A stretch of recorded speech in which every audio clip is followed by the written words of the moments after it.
Oh, me, oh, my. All right, we got James. I'm going to go ahead and call a meeting for the Rhea County Regional Planning Commission to order for Thursday, July 23rd, 2020 at 5:30. This is a virtual Zoom meeting. Under Executive Order 51, we're allowed to have electronic meetings. And remember, everything will have to be done by a roll call vote.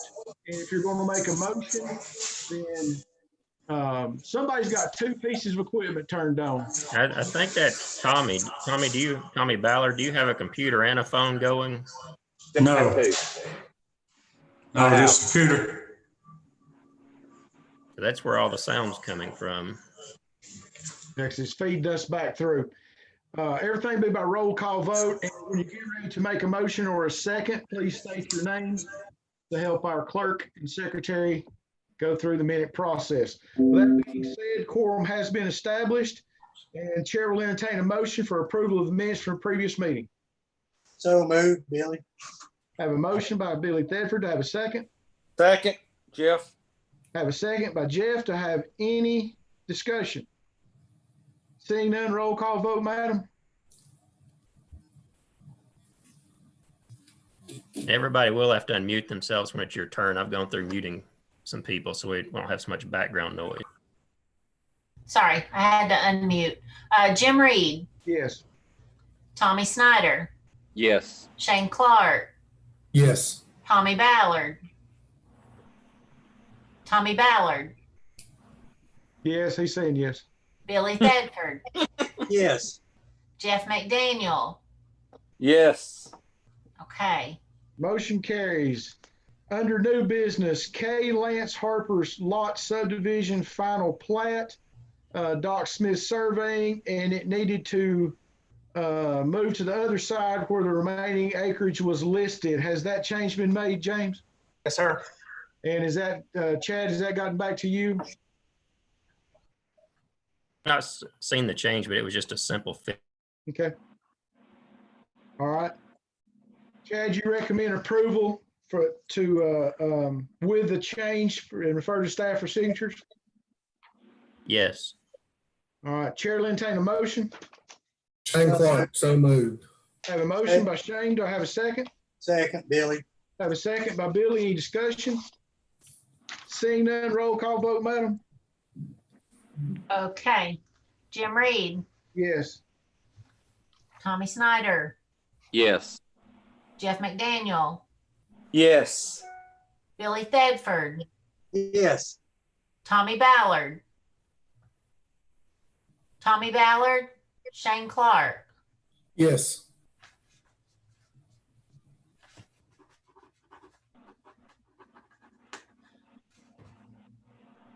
Okay. All right, motion carries. Next item is Timothy Patton subdivision final plat, Doc Smith surveying. Note the remaining acreage of parcel 007.06, 7+ acres. James, did you get that taken care of? That was taken care of. Okay. Chair will entertain a motion to refer to staffs with change for signatures. So moved, Billy. Have a Second. motion by Billy and a second by Tommy. Any discussion? Seeing none, roll call vote, ma'am. Okay. Jim Reed. Yes. Tommy Snyder. Yes. Billy Thedford. Yes. Shane Clark. Yes. Jeff McDaniel. Yes. Who'd I miss? Nobody? Tommy Ballard. All yes vote. Okay. Carries. Next item on the agenda is James Geno subdivision final plat, Doc Smith. It was reviewed and approved and it's ready for signatures. Chair will entertain a motion to refer to staff for signatures. Hey, Jim. Yeah. I did own. I added the private road certificate to this as well, so it's not a big change, but I'll send another one to Chad. Okay. Chair will entertain a motion. I was going to mention one thing on what he said about that. The reason I didn't ask for it is because it was less than 250 feet. So it said it was just considered a driveway. So it's fine to put that certificate on there so that it doesn't become questionable in the future. That's why that wasn't requested. Okay. So moved, Jim. All right. I have a motion by Jeff. Do I have a second?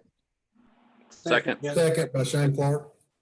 I have a second by Shane. Any discussion? Seeing none. Roll call vote, ma'am. Yes. Jim Reed, Yes. Tommy Snyder, Yes. Billy Thedford, Yes. Jeff McDaniel, Yes. Tommy Ballard. Tommy Yes. Ballard. Yes. Okay. Shane Clark. Yes. Okay. Motion carries. Okay, that takes care of everything there. James, do you have anything else on this part, or Chad, do you have anything else? For the next section on the line modifications, I mean, I'll talk to you about that because historically we haven't had to come to the planning commission for a line modification if we weren't creating a new parcel. So I just. Okay, hold on just one second. Chad, we need to unmute Mr. Gino. Mr. Gino will be with you in just a minute. I just happened to see when it plopped back over, you was trying to ask something. James, for anytime that your lot line modifications, Doc has disagreed with what our rules actually are on that. Yeah. In the past tremendously, and it's caused a lot of problem with some of our customers that you and I both share. Yes. But that anytime a piece of property has ever been before a planning commission before, it can't be changed without us. Yeah. And Yeah. I'm saying raw property between moving a line between 20 acres, 10 feet, just things that have not been recorded plats. things that have not been before the planning commission before. Correct. If it's not been before the planning commission before and it's a simple lot line change, and do they own both pieces of property, or is two neighbors agreeing? Two neighbors agreeing. Two neighbors agreeing. Chad, if it's never been before a planning commission and it is not affecting anything that has ever been platted in that style before a planning commission, and the neighbors agree upon it and they both sign off on it, does it have to come before us? With the way that we have interpreted the definition of a subdivision in state law, we have always held that it did. And the reason being is because sometimes they're just very minor where you're shifting them a foot or two, but then sometimes it could be a lot more major than that where you're shifting 10, 20, 30 feet. And so, where do you draw the line in saying that something does or does not have to come? And the reason we've always had that reviewed with that lot line shift is a lot of times you have buildings and whatnot that may be near those property lines. And sometimes that's why they're even moving them. And that may even require variance depending on where that lot line may fall once they've moved it. The other issue can be, and even as minor as it sounds, existing septic systems, or it could have been already approved area for a septic system on the property that it could land on one side or the other of that property line. And that's why we've always reviewed those. Well, if there's no buildings or septic systems involved. We've just always done that because the definition says it's the re-subdivision, the division of land, and you know what it says. It's got quite a bit of information there. But we've always gone by the thing about re-subdivision because you are exchanging property between two property owners. So say we're doing a 15-acre tract and a 20-acre tract, we have to show the entirety of the 15 and 20 acres? No. See, that's an instance where you have, if it's been less than 5 acres, that's where we look at those lot line adjustments. If you're doing it on a major one, it's no different than subdividing out a 10-acre tract from a 20-acre tract. As long as it has road frontage, it doesn't have to come to the planning commission. So it's when you're moving those lot lines on less than 5-acre tracts, or if you're having to put a private easement to serve any property when you make that change. Okay. Fair enough. Thank you, James. Mr. Gino, I'm sorry. I just happened to glance over and see you were trying to say something earlier. Go ahead. Oh, no, it's fine. But I own the 5 acres. I just moved the line over just a little bit. I mean, This is something different than your property. Oh, okay, okay, okay. All you have to do is I get thought it your was mine. signatures and you're good to go. No, yours is done. Oh, okay, all right, all right. All right, Yeah, this appreciate is a for instance that keeps coming up through time. it. Yeah, oh, okay, gotcha. All right. Thank you, Mr. All right. Jeff. All right, thank you. You have anything else, James? That's it. No, no. Thank you. Chad, do you have anything else? No, sir. No, No, no, plat. We'll move on to let's see, number 4 is review of citizen help guide for navigating the subdivision process in Ray County. James, Nevin, stay with us. Don't go log off yet, okay? Right. If everybody remembers seeing in your agenda packet, this is what we've been asking Chad to work on. And it's something that I get a lot of phone calls every week that pertains to this sort of stuff. This will give me something that once Chad says he's finished with it, that we can accept and that we can move forward the process. And I can actually email this to people to give them an understanding of what they need to do. Because I get a lot of phone calls, and I'm sure Teresa gets them as secretary, and I know that James gets them. And the first thing they say is, what do I do to deal with changing a piece of property, or what do I do if I want to split a piece of property? So Chad, you kind of want to go over this just a little bit with us right quick? Sure, I'm gonna put it up on the screen so we can kind of go through it. I wanted to keep it as simple as possible. So if you print this, it can be a back and front. I didn't want it to get too wordy, but I thought we needed to cover the basics. And I know the definition of a subdivision kind of seems, trivial to us, but I know that comes up a lot as to why people have to plat it. Because a lot of times people will tell me they're not developing a subdivision, they're just giving a lot off to somebody. So I thought it was probably appropriate to put the official definition from state law, and then I put the more simple version under it of what that actually means, as far as whether it's under 5 acres or over 5 acres, and when you don't have to bring that to the planning commission.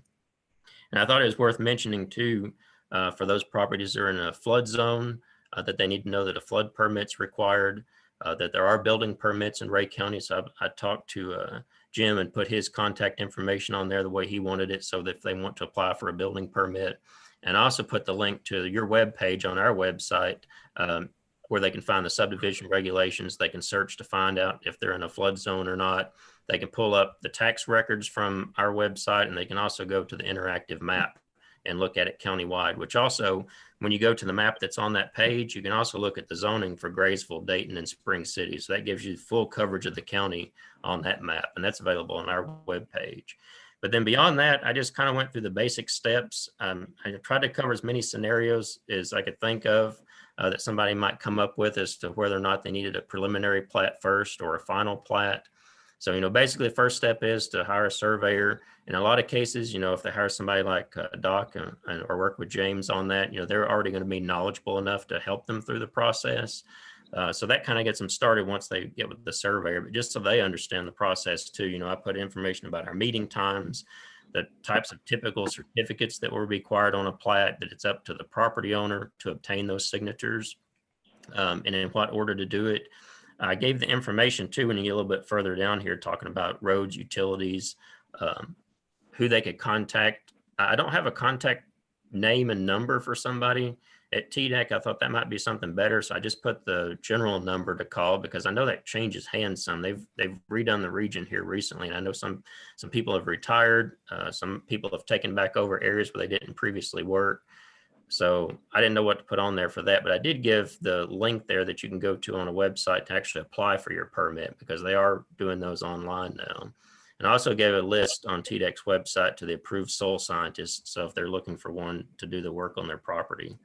And then just general information about the final plat procedure, what they have to do, if any bonds are required, that's mentioned in here as well. And then once the plat's approved, I just detailed the steps about getting with an attorney to have the deed drafted, and then recording all that with the Register of Deeds. I mean, that pretty much covers the whole process, unless you all think of something that I didn't include on here. I think it looks great, and I think it's a good process to start. Does anybody have anything that they think should be added to it or taken away from it? It's trivial, but on the TDEC, you have to have a debit card or credit card to complete that process. They don't take cash or check. Oh, for the online? Right. Okay. Yeah, that's probably where I get my second most cussings in this process, has to do with the septic approval and permitting. Mr.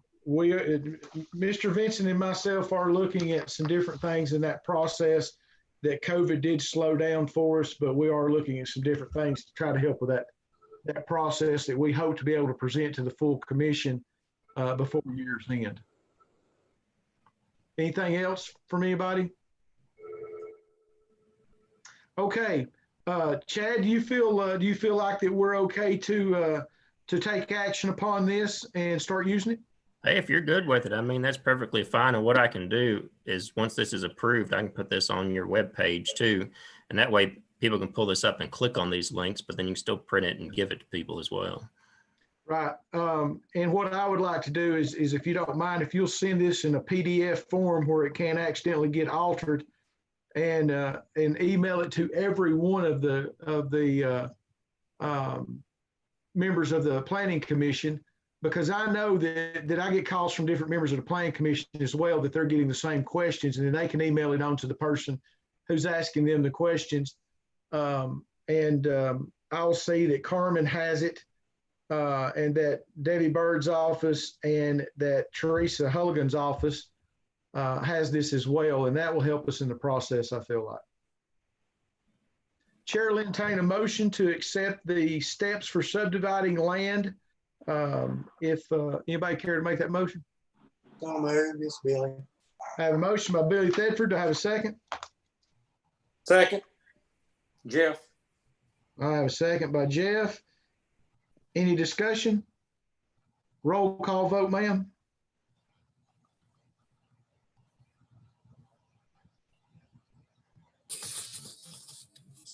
Jim Reed, Yes, ma'am. Tommy Snyder, Yes. Shane Clark, Yes. Tommy Ballard, Yes. Billy Thedford, Yes. Jeff McDaniel, Yes. myself, yes. Okay. With that being passed, Chad, when you can send that over in a PDF form in its own little deal, then I'll send it to the right places. Yeah, I'll send it to everybody as soon as we get off of here. Okay. Does anybody else have anything else? I need to catch up a couple of things here. I was still trying to pull it together, and I missed who made the motion on the Timothy plat. Billy Thedford. Who was it, Billy? Billy Thedford. Okay, and who seconded that? Tommy Snyder. Okay, Tommy Snyder. That one was with change. What change were we making? It was the moving of the remaining acreage. Is that Remaining correct? acreage. Okay, acreage. Moving of the remaining acreage? Remaining certificate, the little notation. Yeah, he just had to put the note of what the remaining acreage was. Oh, okay. And then what about the Harper lots? Was that with the change, or was that change already made? It was with the change is how ours are, because we don't have the one that's got to change in. Oh, okay. So approved as corrected is what I wrote. That's fine. Okay. Approved, okay. With change to location of Remaining acreage. remaining acreage. Okay. I think I'm good. Okay. James, thanks for staying with us. I just wanted you to hear with the step that we was trying to make process easier for you all as surveyors and for us as members of the Planning Commission. Okie dokie. Yeah, my pleasure. I had a lot of people tell me that different people had told them that any line modification had to come, and I was just double checking. Yeah, and when you've got these huge pieces of property, it's different than when you've got small pieces. And a lot of times when the people call us, they don't really know what they're talking about. And I don't mean by that, but they have no idea of what they're dealing with. And so there's a lot of confusion. And then I get told a lot of times stuff that supposedly Doc said that to them that I know is nowhere near right. They misunderstood. So I'm glad you brought it up, and we'll have some discussion there to clear it up. All right, thank you. All right. Chair will entertain a motion to adjourn. Okay, one more thing. Go. Who made a motion to approve the minutes? Did we do that? Billy Thedford. Okay. I don't know how I missed that one. And I who, didn't see. did you second it? I think you got a head start on me. It was seconded by Jeff McDaniel. Okay. I think I'm good. All right, thank you. I will make a motion to adjourn. Billy made a Billy. motion to adjourn. Did you get that one? You got that one. I got that one. Do I have a second? Second, Tommy Snyder. I have a second by Tommy Snyder. Folks, have a great day and a great weekend. See you soon. Shane, call me about that address and I'll get it for you. All right. Call you now? No, I gotta figure out what he wants. Call me tomorrow. I'll call you tomorrow. And let me know if you want some honey. You'll have to go to the bank though. Yeah, I got it, buddy. I got it. But you won't have to go to the bank as bad as I did. See you guys. See you folks. Bye.